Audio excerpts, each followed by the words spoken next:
La Cour a suspendu ce lundi 15 mai 2017 le procès du dernier gouvernement de Luc Adov-Tiao impliquant l'ex-président Blaise Compaoré au Burkina Faso. Renvoyé à 3 reprises devant la Haute Cour depuis son ouverture le 27 avril 2017, le procès ne sera rouvert cette fois que lorsque le Conseil constitutionnel aura statué sur des exceptions jugées contraires à la Constitution par les avocats de la défense. La dernière fois, nous avions souhaité que la Haute Cour puisse saisir le Conseil constitutionnel pour que le Conseil constitutionnel puisse se prononcer. Mais étant donné que la Haute Cour avait refusé notre demande, nous étions obligés nous-mêmes de saisir directement le Conseil constitutionnel pour que le Conseil constitutionnel puisse se prononcer sur ces articles-là, à savoir si ces articles sont conformes à notre Constitution.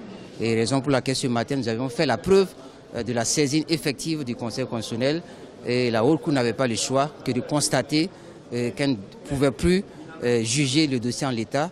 Rappelons que c'est au cours de l'audience du lundi 8 mai 2017 que les avocats de la défense avaient collectivement quitté la salle d'audience pour protester contre le rejet par la Cour des exceptions qu'ils avaient soulevées à l'entame du procès. Ces exceptions ont notamment concerné, entre autres, la composition, l'organisation et le fonctionnement de la Cour elle-même. Nouveau fait à noter également dans ce procès, les victimes de l'insurrection entendent désormais se constituer partie civile alors que la loi ne le prévoit pas. Le Conseil constitutionnel a été saisi donc au nom des victimes pour une constitutionnalité de la loi portant organisation de la Haute Cour de justice. De même que les accusés aussi avaient saisi le Conseil constitutionnel pour un certain nombre de violations de garanties par rapport à la loi.